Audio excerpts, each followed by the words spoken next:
Hello, hello, welcome, welcome. I start filtering in. Got some great people coming in. All right, glad to have you all. I will give a minute for everybody to kind of pop in, and then we'll go ahead and get started.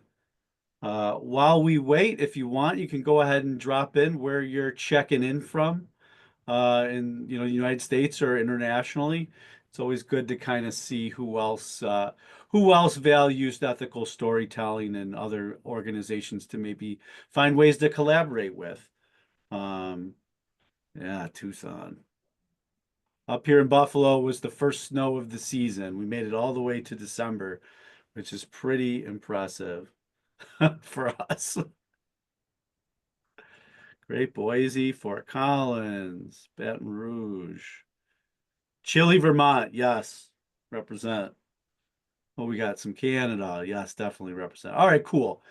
Well, I'm going to go ahead and get started as people are kind of filtering in, because we got a lot to do. So, hello, everybody. My name is Chris Miano, and welcome to another Narratives with Integrity event.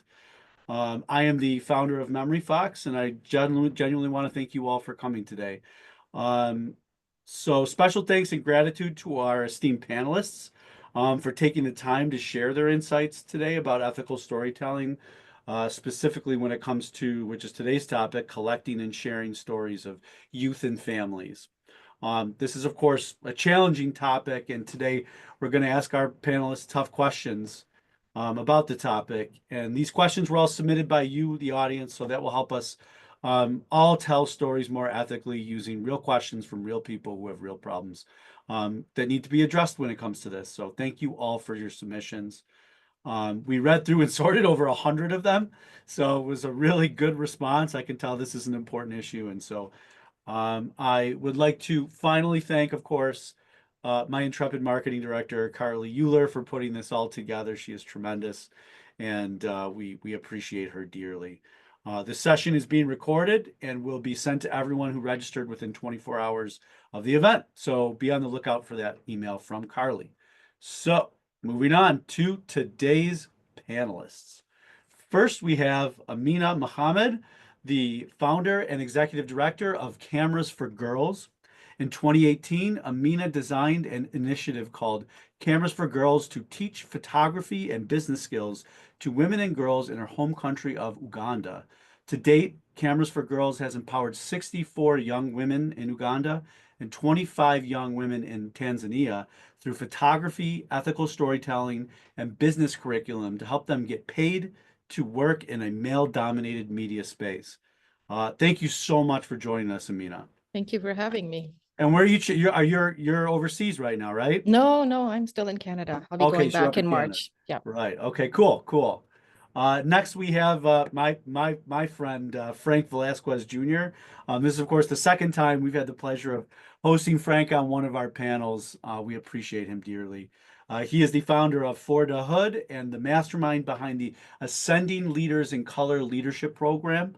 With a heart as big as his vision, Frank dances on the front lines of change, armed with an unshakable belief in attaining racial and gender equity. For Frank, advancing equity isn't just a job, it's a movement towards building generational wealth for communities of color to thrive. It is great to have you back, Frank. Thanks for having me, and it's great to see you again, Chris. Yes, absolutely, my man. Our next guest is someone I had the pleasure of speaking with on a panel back in September, which was really cool. Demetria Lightfoot. Demetria is the Senior Director of Philanthropy at Youth in Need. Demetria has been a professional fundraiser for 15 years, raising nearly $10 million for nonprofits working in the social justice sector. She is a distinguished leader in her community, serving on boards, the Vice President of Inclusion, Diversity, Equity, and Access for the Association of Fundraising Professionals St. Louis chapter, and mentoring young professionals in the St. Louis community. We are so excited to have you, Demetria, and good to see you again. Hey, friend. Glad to All be here. right. Great. And finally, we have Ashley Dearinger. Ashley is the CEO and co-founder of I Would Rather Be Reading, a nonprofit that provides free, high-quality literacy tutoring and after-school programs for children. She successfully leads key fundraising initiatives by building strong relationships with community volunteers and donors. Committed to ethical storytelling, Ashley ensures that family stories are shared with care and respect. Ashley and her team at I Would Rather Be Reading are outstanding MemoryFox storytellers, which is cool. And so we're so proud to have you with us today. So thank you for joining us, Ashley. Thank you for having me today. I'm excited to be All here. right. All right, let's get into it. To our first question. This is sort of a general overview question to kind of set the table. And this is for all four of you. We'll go Ashley, Frank, Amina, and then Demetria. Are there unique ethical storytelling considerations for stories that involve minors and families? We know the answer is yes, but what is one thing that each panelist would recommend just to kind of get us started? Ashley, we'll start with you. And I would rather be reading. We always just take the lens of what do we want our community to know about our kids? Like, what are the success stories that we want them to know about our kids and about our families, and highlight what is going right and not what's going wrong. And that feels, it makes our families feel comfortable and safe, and it does us as well. And we always know that, they're going to be happy with whatever it is we share. Awesome. Nice. Frank, go ahead. I think for me, and mind you, I learned this from a really great friend, Diana Farias Heinrich. I think for me, I think that the one of the biggest things to consider, especially around minors and families, is consent. And then I would say length, so how long are these stories being used, even after consent happens? Consent not in perpetuity. I love it. Yes. I'll take right, that next, one step. Amina, yeah. Yeah, I'll take that one step further. So consent is not just having a consent form and, asking somebody to sign it. Consent is explaining in their language of understanding what they're actually signing for. Are they signing for where are their photos or their videos or their stories going to be shared? How are they going to be shared? Where are they going to be seen? Do they get compensation? And do they have the right to say no? Do they have the right to say no even after you've taken their story, their photo or whatever? So I think that just furthers on to Frank's point. Wonderful. Demetria, take us home. So for us at my organization, we service youth in multiple capacities, right? So we have like a unhoused shelter where we have youth in that space where anonymity is key, right? We don't highlight, showcase, or anything about those youth. However, we have youth all the way on the other side as early learning youth, small children under the age of 5, who through a national program, Head Start, Early Head Start, they do sign a consent form initially, right, when they join the program. So we're allowed to share those photos, share those stories of those families that are in that community and in that space. Even potentially some of our youth that are in our counseling programs, or maybe in foster and adoptive care. Those are a little bit trickier because sometimes we do and do not share that information, or may change names, may not share a front-facing picture of a child. It may be a side or a back shot of a child. So it depends. You really want to decipher exactly what is the story that you're trying to tell and convey, and what is the where is the youth at in your space, right? So that way you'll know exactly how you're highlighting, how you're sharing their story. And one of the things I think we'll talk about in one of the questions that I made a note for myself is, are we storytelling or are we story keeping? Good. I look forward to that. Yeah, and you all talked about where the story gets shared. I think one important piece is, where's the story stored? Like, where does it live? People are going to change jobs, and you have a hard drive with a veteran crying, about post-traumatic stress disorder just sitting on someone's laptop. Like, that's not what we're trying to do here. So I think that's another piece too that I always try to think about, is the storage of the stories as well. So great. Okay, this second one is a combo question. It is for Frank, Amina, and then Demetria, and then Ashley, of course, if you want to join in. This is from Christy. And the second part is from Haley. In my organization, we serve children and families that often live at or below the poverty line. I've noticed a struggle in how to refer to the community we serve. I've seen some organizations use under-resourced communities or underserved communities. What is appropriate? And then the other question to this, which is basically the same question, what is the best verbiage, and this is from Haley, what is the best verbiage to describe the communities you're helping? We currently use underserved, but I feel like there's a better word to be used there. And so I love this. I know Frank loves this topic. I think it's such an important topic because Yeah. language defines so much perspective in this world. Yeah, and yeah, I appreciate the questions and a couple of nuances in there. And before I get to an alternative to underserved, even the use of saying communities we serve gives a parent like a authoritarian type Yeah. of dynamic. So just very quickly, even within that, I might say the communities we work with, the communities we collaborate with, gives it a much better. It's an equal footing, an equal setting. So I wanted to say that first, since I heard we serve, and we say it a lot. That was one of the hardest things for me to change, the communities we serve to saying the communities we work with.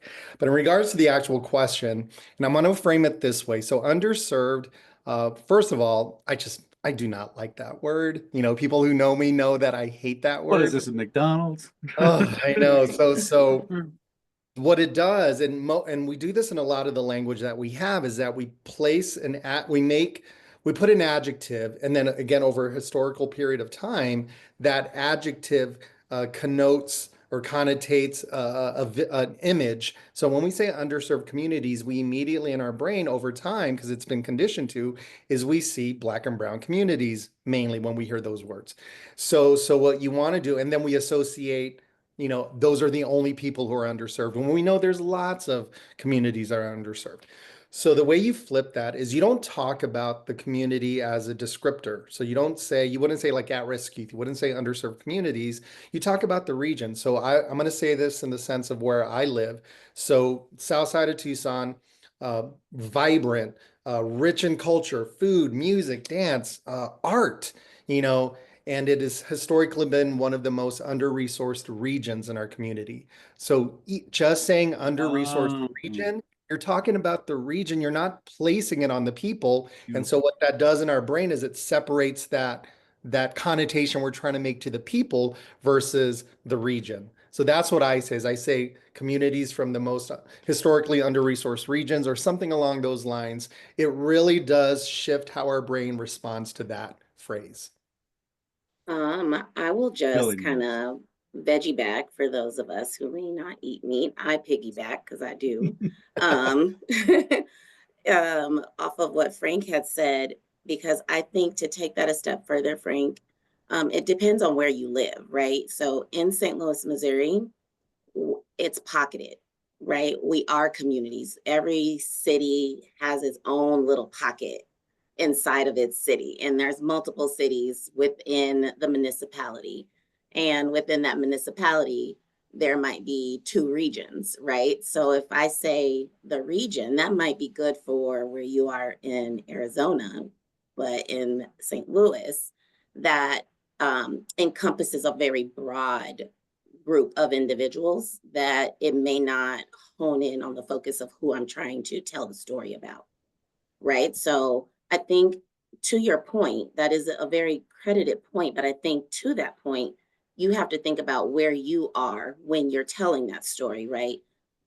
Is your community, do you guys talk about your communities? Because we would in St. Louis, we would narrow it down to a neighborhood, which is like, 3-4 streets, right? And there's like an area in St. Louis called the Ville, and we would specifically talk about the Ville, which is a disinvested area of St. Louis City, right? Which is separate from St. Louis County. So thinking of that in the connotation of where you live and who you're providing your resources to, and how your donors are going to receive the information that you're trying to say, right? So to that credit of speaking about your region, your region might be smaller, and you might really just need to talk about just the community that you are trying to gather the support from, or to tell the information about, or to highlight, or to make people more aware about this disinvested or under-resourced, right? We don't like to say underserved, because like, can you be overserved in a space, right? Probably not really, if you think about it in the source of, can you have abundance, right? You like to have an abundant mindset. Maybe the privileged areas can be overserved. Overserved, right? But I like to have an abundant worldview, right? I want everybody to be overserved, regardless of what community you live in, right? Or what region you live in.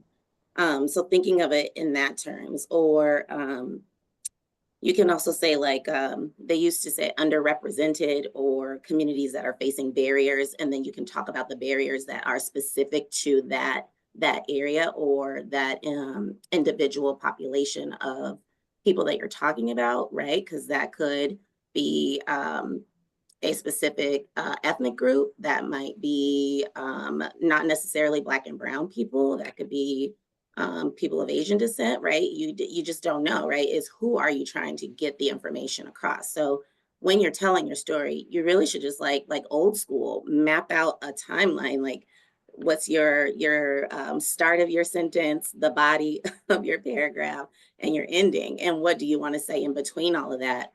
And then really just hit all your highlighted points in that space.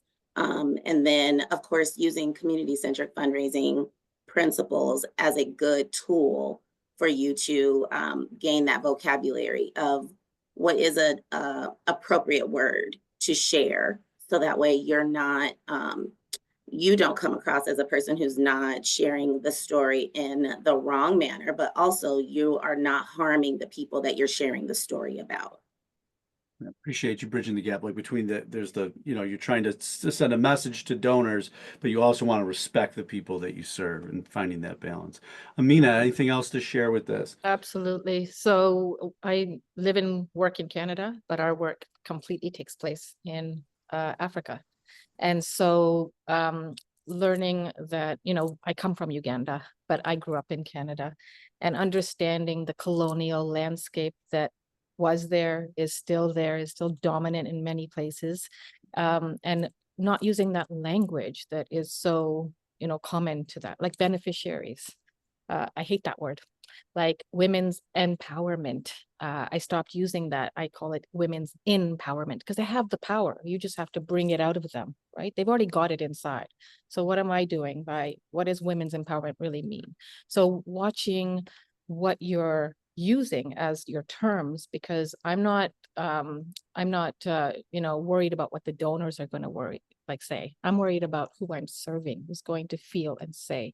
And the other thing that we are very cognizant of is when we go into community, or when we're working with students, we call them students because that's what they are. But we'll also ask them, how do you want to be referred to? Like, when we meet a community for the first time, I was working in a refugee settlement the year before last, the most difficult situation I've ever worked in, ever. I'm a refugee to Canada, but seeing it like in Africa was just so heartbreaking. But also asking them, how do you, other than the consent, want to be represented? What story do you want to convey to the world so they really understand your plight of, here's these organizations who are saying they're going to fund you, and yet they're not, and you're struggling day in, day out. How do you've given me the gift to tell your story. How do I make it participatory? So we're doing this together, and I'm not here and you're still here, right? There's no hierarchy in language. And so it's choosing the right language to use, choosing the right terms, but also making it participatory so they feel like they're part of the process in the end, from the beginning to the end, right? And again, back to that term is, when I say beneficiary, what does that really mean? Who's the beneficiary here? Is it me as the organization because I received your story to tell? Or is it you because I'm giving you, money, food, whatever it is? And how are we making it a win-win? Especially for those of you on this panel, or not in the panel, but in this audience, who are working in Africa or in developing world countries, you have to be so careful. think we all appreciate the care that you treat this. That's very nice. I think how you put that. I get a little Ashley. bit over passionate, sorry. Yeah, no, that's great. I mean, it really comes through, and I think everybody appreciates that. Ashley, anything else to add, or? Yeah, I guess at this point, kind of piggybacking or veggie backing off what I everyone like said. that. But I was also looking at some of the comments and just, I love the word partnering with. Yeah, We don't have to serve a collaborating. community. Like people love a good collaboration. Like we Yeah, want our families to beautiful feel like words. we are collaborating with them. We are partnering with them. And we don't really say like we're serving this community. We just say, I guess we're more like St. Louis in terms of where we're at. We're stationed in Louisville, Kentucky. There's really three parts. You either live in the South Louisville, West Louisville, or East Louisville, and South and West are predominantly the communities that need more resources. So we would say they're under resourced, but we don't say like our programs are in under resourced areas. We just say our program, the name of our after school program is Educate and Elevate. Like we educate our kids and then we elevate their life experiences.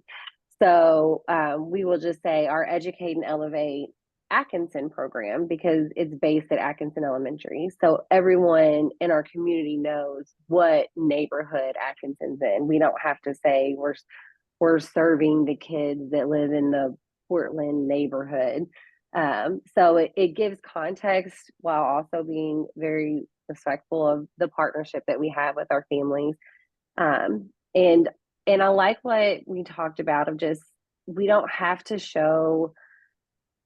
highlight what the barriers are specific to the family when we're addressing each neighborhood or what the resources are that they need. Like, if we're going to put out an appeal letter for a specific program, and we're talking about the cost of after school childcare, like we can just put that back on the donor. Like we all know how expensive it is to send your child to an after school program. Like, can you help send a child to the Educate and Elevate Atkinson program? It costs $11 to send them there for one day. It doesn't say this parent can't afford an after school childcare program because they're under resourced, so it's just being very careful about how we partner with our families and supporting them. Nice. Yeah, I mean, it being thoughtful and empathetic. This is a great discussion. I mean, I feel like just this topic alone is a topic in and of itself, but it touches so many other things. So we'll continue through it, but we'll probably be revisiting language in almost every question. So this next question is for Demetria and Ashley, and it is from Jessica. What are the ethics of program staff sharing client stories? For example, a staff member shares, well, I was really moved by this client who had been through A, B, and C, and I did X, Y, and Z to support her, unquote. If there are no client details, is this ever appropriate, or maybe where's the line? Well, Demetria, we'll start with you, and then we'll pass it to Ashley.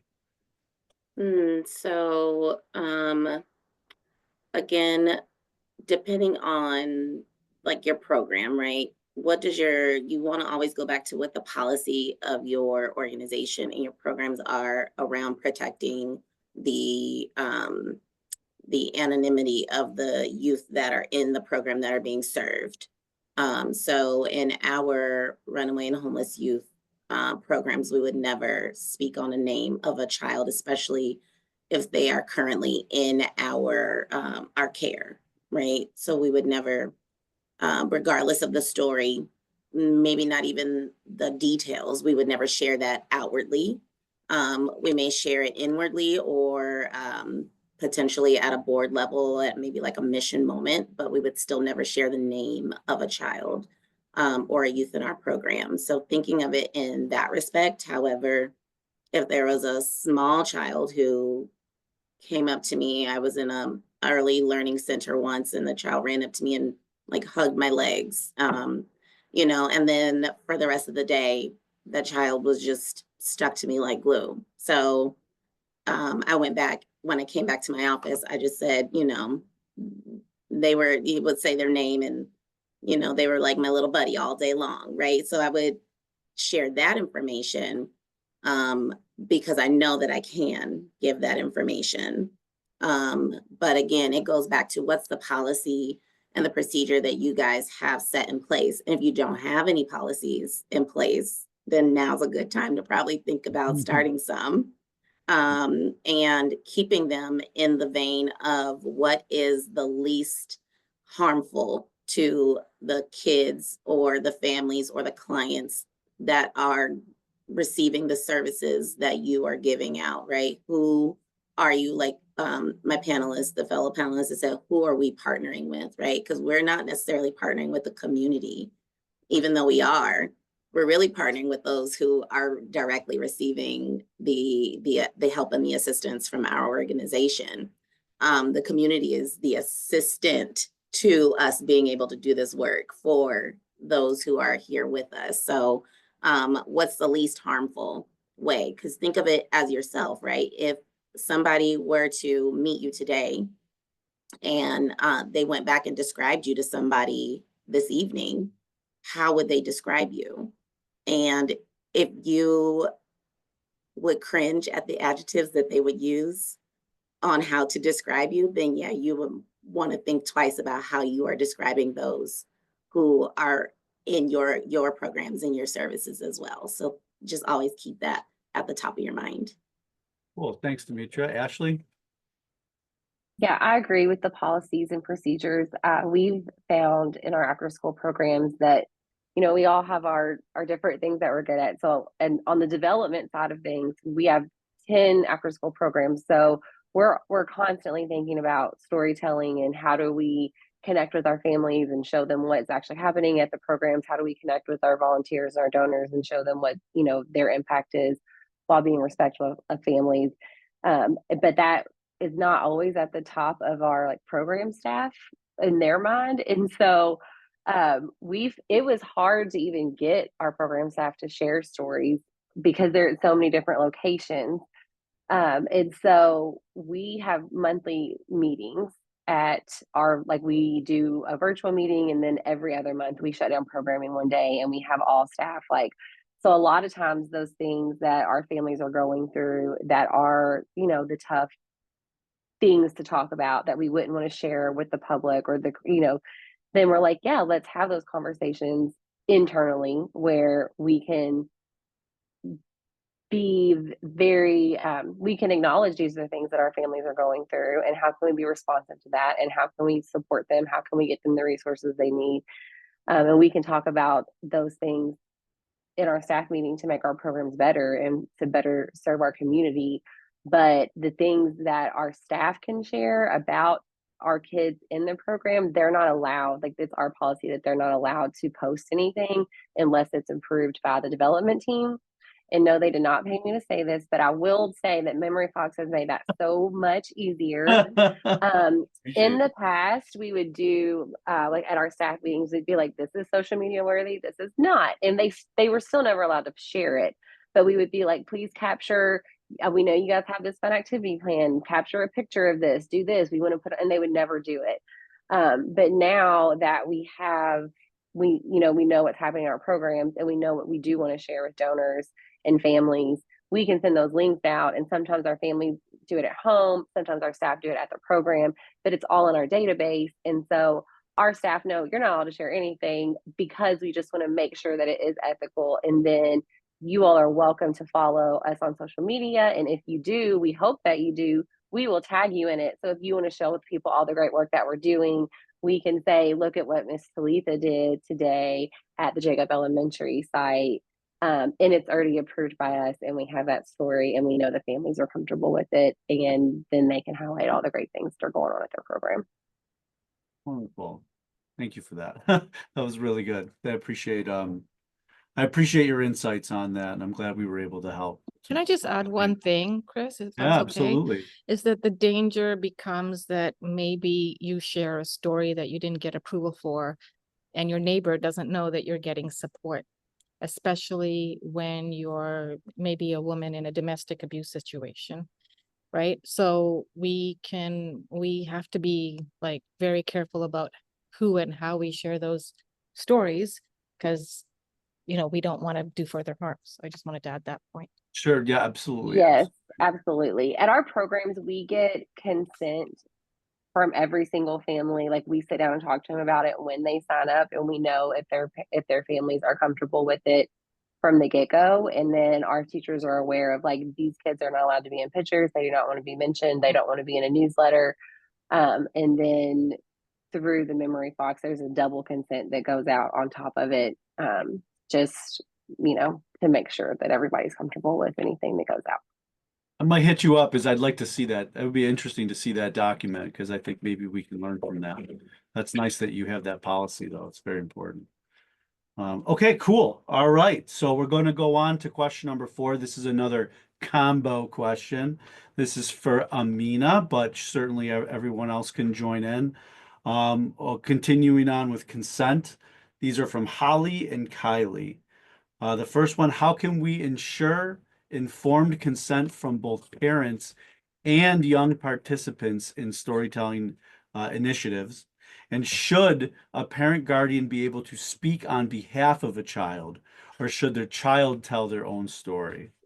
So these questions are a little related. But they're Yeah, very I think it interesting. depends on the situation, to be honest with you. So most of the women that we work with are old enough to have their own consent. They're 18 and above. But every once in a while, when I'm in community, we'll come across young people. And first question I will ask is, who's the guardian, or who's the caregiver, or who's caring for this child? And more often than not, the person does not speak English very well. And so there's over 54 different tribes and languages in Uganda alone. So I'll always have somebody who speaks that language, or find somebody who speaks that language. That's my first point of contact. Then I will explain it to the parent or the guardian or whoever's in charge about what we are there to do, what we are there to accomplish. And I get a lot of, it's okay. And I'm like, no, let's slow it down. Let me share with you who I am, what I'm here to accomplish, and who I'm working for, if it's not for Cameras for Girls, if it's another organization, and where your child's images are going to be seen. And then after all of that's done and the consent has either been given or not given, I'll sit down and with the translator talk to the child, because it's with the parent there, though, not alone, because you're also talking about maturity of the child. Do they actually understand what they're giving consent for? Consent is a big word. And most often than not, no, right? And they see a Mzungu, which is a foreigner, who's coming, and they're excited, and they don't know what your true intention is. And if you don't have good intentions to begin with, you're really going to do further damage. So I think it's a twofold. I don't know if I answered the question well enough, but I think it's really important to do both, and combined, but also with a translator there, or somebody who can speak for you, to make sure that that is well understood.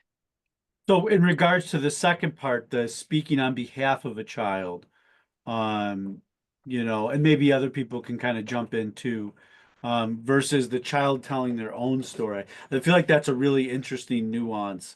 Maybe y'all have Yeah, and encountered I that think it before, and how comes you. to the age of the child, right? And the level of understanding. Again, if they don't understand the questions that you're going to be asking them, then it's great that they could tell their own story, but if they can't, then it's up to you to gauge who is telling the story, and why are they telling that child's story? Is it because the child is too young? And is it the truth? Or are you just going to take that one person's account? Or are you going to ask other people, which I always do? And this happened in the refugee settlement. And so, I was tasked to do a story, and a lot of these children didn't have parents, but they had caregivers of some sort, or a community. And so it was my job to not only talk to the child, which came last. I wasn't going to go to the child first, but find the right people who represent this child. And if I couldn't find that person, then I was never going to approach that child by myself, because that alone is predatory. So maybe part of your point is that it's not so much, there's no one size fits all. You have to have a Mm. policy that's adaptable to the situation and the variables of like what the age is or what the situation is. This person their parent or a guardian or what the situation may be. Yeah, and especially if you are working for another organization and they have tasked me, like as the storyteller, to go in and work with their organization to document the people that they're working with or their part, whatever it is. My first point of contact is my organization and asking them, well, who are these children? How did you get access? Have you yourself interviewed them or talked to them or know who their guardians are? All of these things is the basis before you even go into the field. And if they can't give you that information, there's a red flag right there. Yeah. Frank, were you about to jump in? Yeah. I'd love to add, I love everything that Amina said. And the other nuanced approaches, I think, again, to the power dynamic is the quick consent. So like, I think it's really important to understand that there might be people out there, is like we're getting their consent, but it might be a little too eager to get their consent and they may not fully understand all of those pieces of what consent they're giving. So I think as us as interviewers, we have to understand that. We have to understand when it's maybe not appropriate to do an interview with somebody, maybe out of the first little things that we're hearing, because I think there is going to be an eagerness, as Amina kind of described. Oh, you want to talk about me and talk about, there's just that little nuance of just making sure that they understand consent. And also, and even if they give consent, should we still be asking the story or taking the Yeah. story? The onus is on us to Yes. be good stewards. Yeah, I think that's a good point. Anyone else? Otherwise, we'll get to the next question. Should be a good one. All right. So this is, I think, I was excited about this question. And this question is for Frank, and certainly anyone else can jump in. We talked about compensation earlier, and I think someone popped in the chat and said, yeah, yay for compensation, because I think we all generally think that's a pretty good idea, at least in some capacity, to reward people for their time. So what are your best practices when it comes to compensation for youth? You know, obviously, I'm sure the age matters. The 3-year-old, well, I guess they wouldn't be recording a story, but you know what I mean? Again, it's going to be a nuanced response, because I think compensation depends on, like you just said, age, time, is it location? Like, do they have to travel somewhere? I think food absolutely brings people into a space. In fact, I'll be doing something similar over the next several months for a project where we're going to be doing listening sessions. So we're literally going to be talking about compensation best practices. And so again, I don't have a specific answer, but I do believe it's needed. It's time. We're asking them not only their time, but then we're going to be writing stories about it or storytelling in a way. So to me, again, we have to break past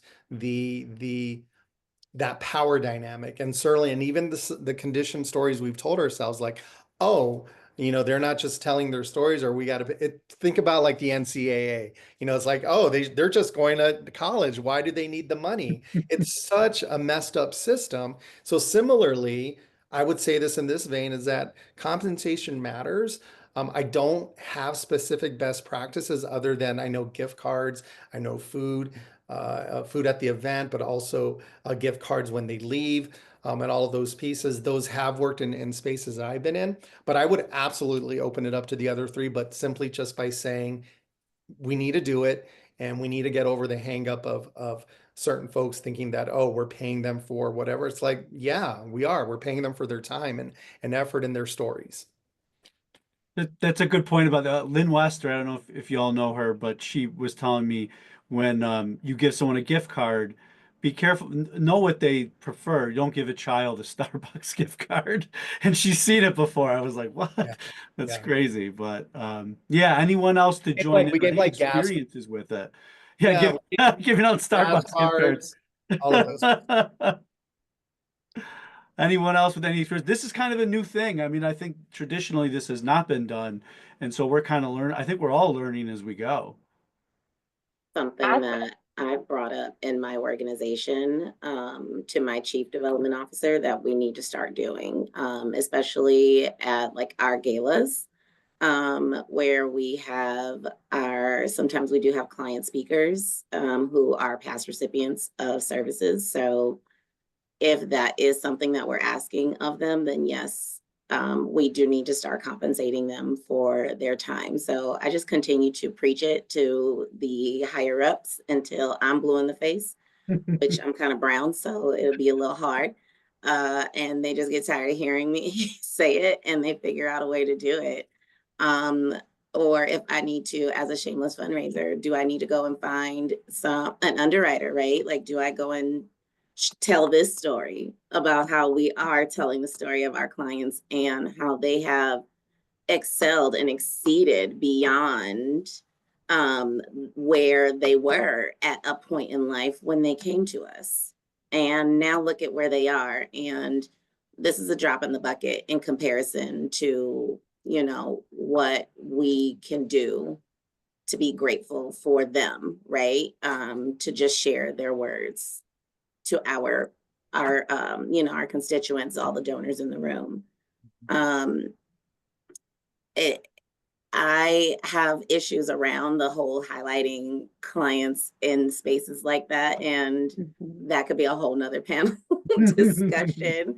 But I do think if you're going to do that, you really do need to make sure that you are appropriately, Frank, like you said, appropriately compensating the people who are speaking out on your behalf. Now, kids these days like Starbucks at 3 years old, who knows? But yes, that probably you definitely want to make sure that you are doing those things to their liking. And we've even had some clients when this was not a thing in my organization where we don't have money to do this. It's not in the budget. We don't have an underwriter. We don't have a angel donor or anything. However, what we did was connected her to resources. So was there somebody who could provide a dress so that way they could come, right? I offered to have a friend of mine who's a makeup artist do their makeup and their hair, right? Because what we don't understand is that we're asking these people to come and do this on our behalf in these grand and lavish events. And while we're thinking of, oh, they're on stage and the big lights in front of everybody, it's so great. But no, you have to think it costs how much to get to the event, right? Which we're comping. So that's great. But then you need an outfit to wear.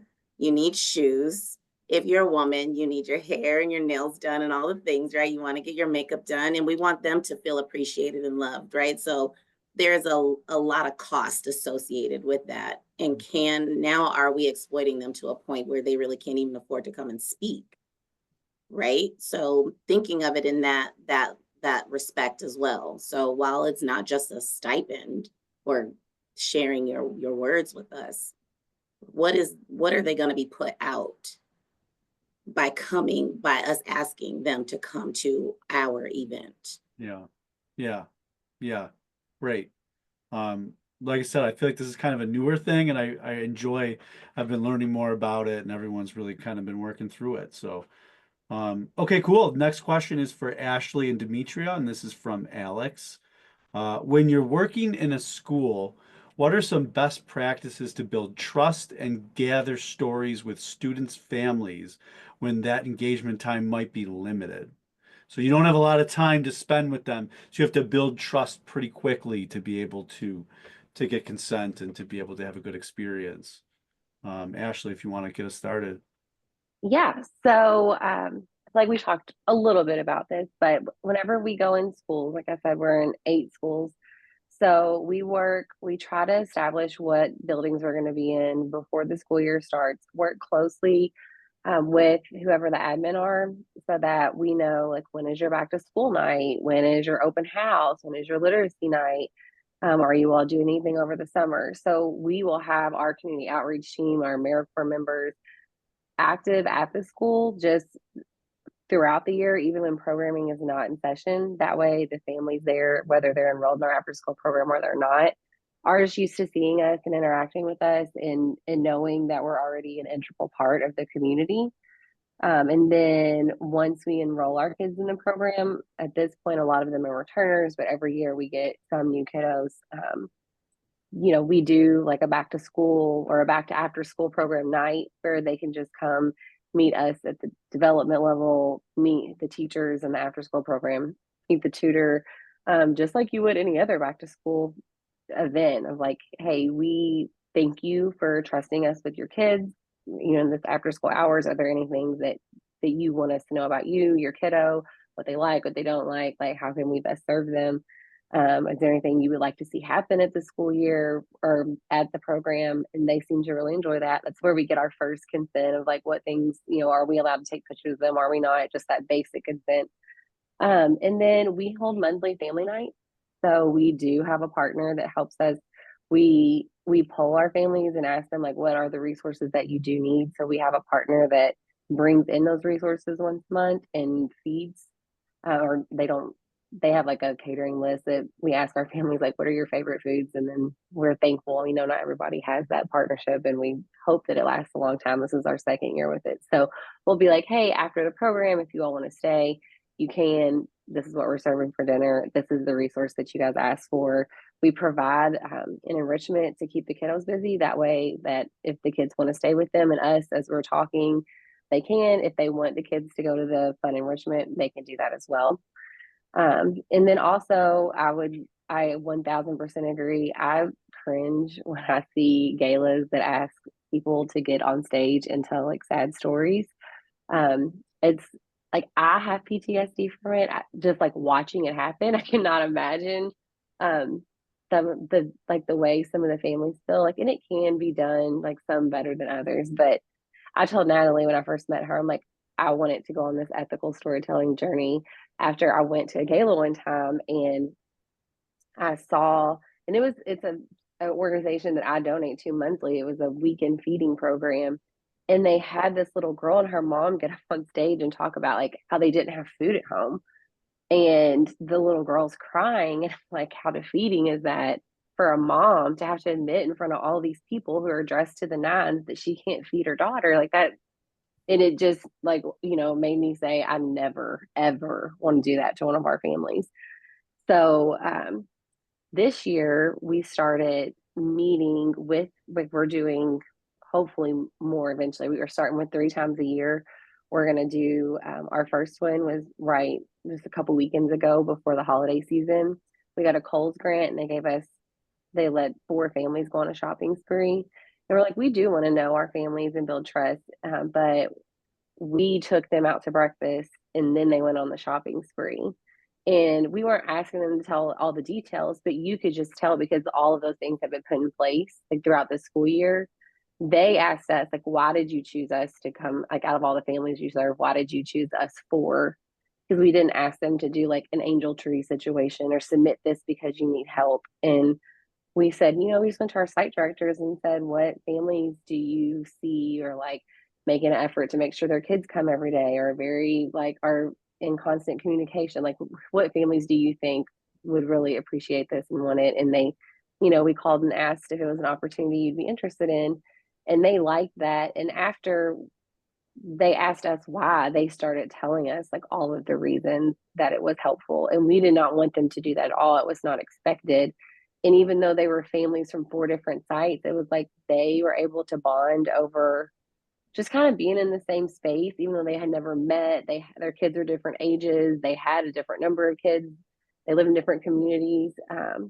But it was cool to just see, like, we don't have to ask you to tell a story on stage. We can just sit and eat breakfast with you and enjoy this. So we're going to try to do it 3 times a year, like at different, like when school's out, back to school and Christmas time. Just pick a couple families and just say, hey, can we sit down and talk to you? Like, just thank you for letting your kids come to our program. No strings attached. I thought that's beautiful. Mhm. It's really nice. Thank you for sharing that. Anything to add, Demetria? I think that's amazing. That's great of you guys, Ashley. I think just to add one additional point is comfort. Like you had said, what you were getting at is making the families feel comfortable. So in our space, we make our youth feel comfortable in a home-like setting because many of the youth that come to us are unhoused. So they receive all of their therapy services in a house. In St. Louis, we all have basements, so we have finished out all the basements in the homes that are used for our shelter or group home or even we have a small apartment complex for in more independent living youth.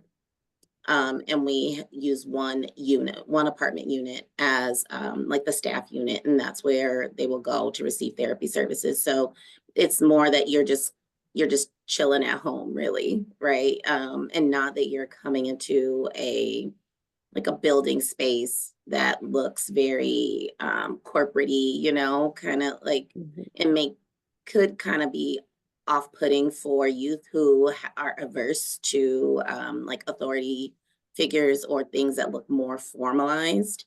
So really just trying to see what is comfortable for the youth and the families that we are serving, or we are collaborating with or partnering with.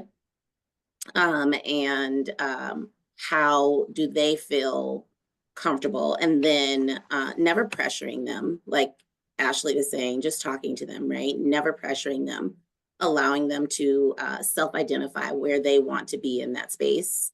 And then as time goes on, you will gradually see barriers to come down, and that individual's light come out and shine a little bit more. It takes time. This is definitely a long game, and sometimes you don't always have a lot of time with those that we're partnering with, unfortunately, especially in the unhoused space, is very transient. However, when they are here with us, we never judge. We will always allow them to come back, even if they leave the same day that they get here. And we don't question why they're leaving, and we don't question why they have to come back. And they can do it as many times as they want to, as long as they're within the age range that we have services for. So just making sure that your clients and your families feel comfort in the spaces that you are allowing them to showcase and be with you all in community, right? Sometimes that's just more helpful than them coming to like your administrative office. Yeah. Yeah. It's almost like meeting them on the human level, where it's like, I like to think of it like a campfire. People telling stories around a campfire is a very democratic thing, whereas reinforcing the old structure of, I'm the one saving you is a whole different thing. So I appreciate you bringing that up. All right, great. So let's shoot ahead to our wrap-up question. It is 3:52 Eastern time. So we appreciate all y'all's time. I'm sure everybody here does. And so we'll go in the order of Demetria, Amina, Frank, and then Ashley. And this is the big sort of closer question.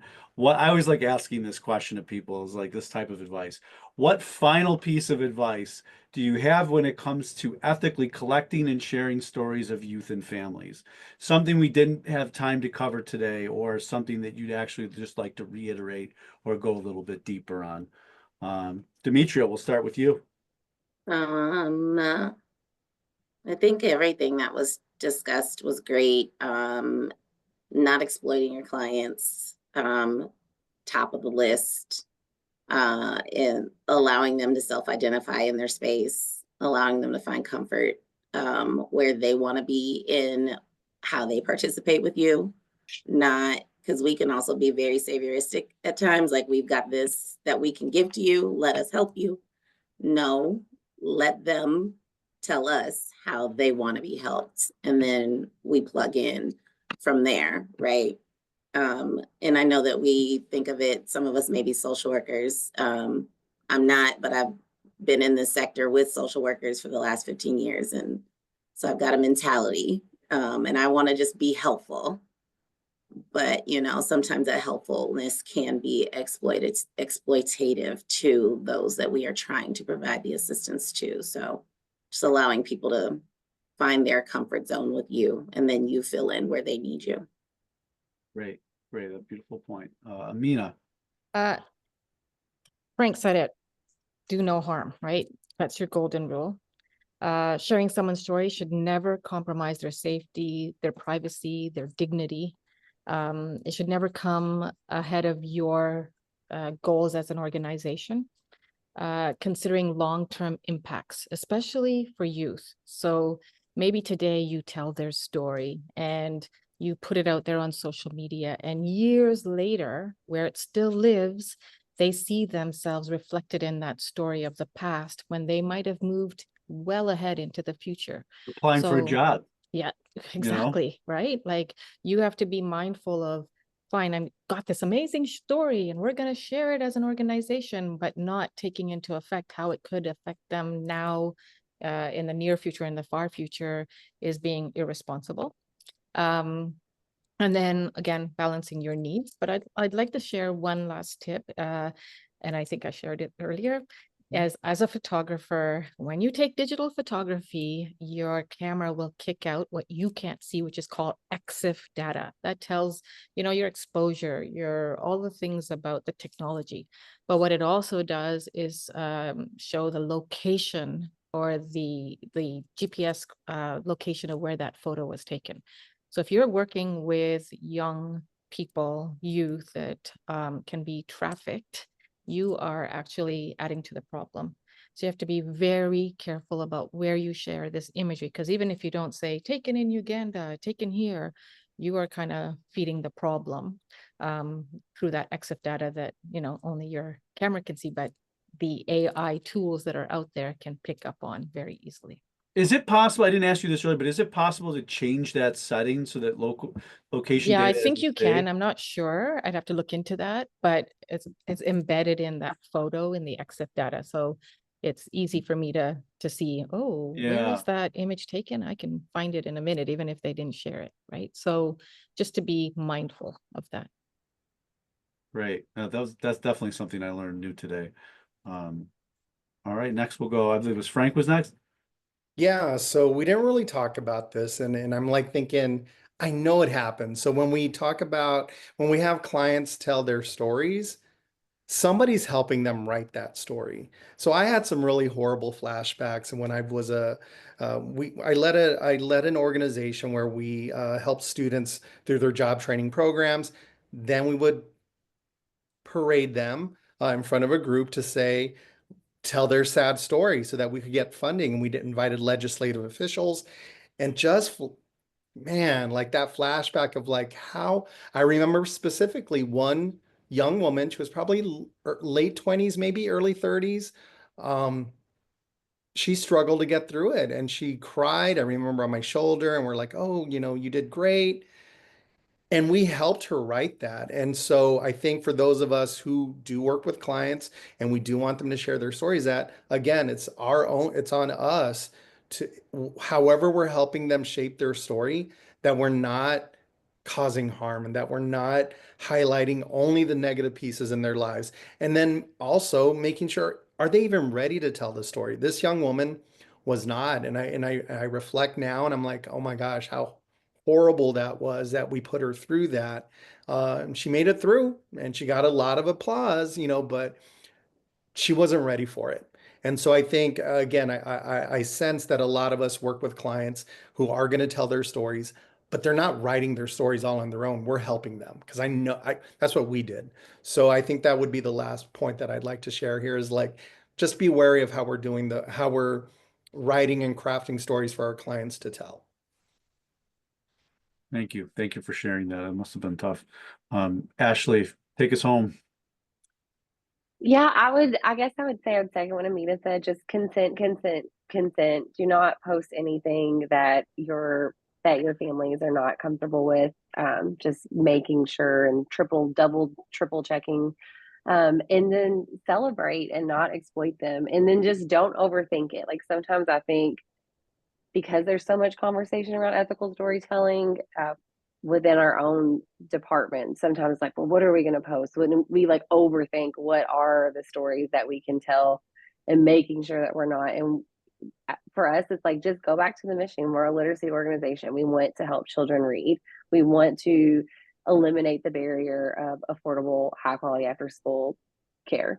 So it is, I'm like, well, a great story to tell is let's show our kids demonstrating a reading strategy. Let's have them demonstrate that they can now decode this word. Like that is a positive celebration. They don't have to know. It has nothing to do with what their barrier is or how under-resourced their community is. Let's share. We have this whole curriculum that we wrote and we follow that's about social skills and social emotional learning. healthy coping strategies. They all have done the lessons at this point. So let's have them share, like, what is your favorite story and why is this your favorite story? Like, that, just don't overthink it. Keep it simple, highlight what it is, like how you are meeting the mission that you're telling people that you're doing, and just don't exploit your kids. Basically, it's pretty simple. Well, thank you all so much. I think this was very rewarding for myself, and I'm sure everybody who is in attendance. So definitely thank you all for your time and for what you do for your communities and for what you do for ethical storytelling. Before everybody goes, of course, we like to tell you, we like to think MemoryFox as the #1 ethical storytelling tool for nonprofits. So Carly is going to personally invite each of you to a community demo next week. So don't be shocked if you see it pop up. This will be a quick 30-minute overview of how MemoryFox works and how we prioritize ethical and authentic storytelling. So I hope to see you all there. And of course, you can always book a time with us to discuss ethical storytelling practices. We incorporate a lot of the best practices from around the industry, and just do a one-on-one and looking at what you have going on. And most of all, I want to thank you all for your service to your communities and your commitment to making the world a better place. So thank you all for your energy and for what you do. And everyone, have a great day, and we'll see you next time. Thank you. Take care.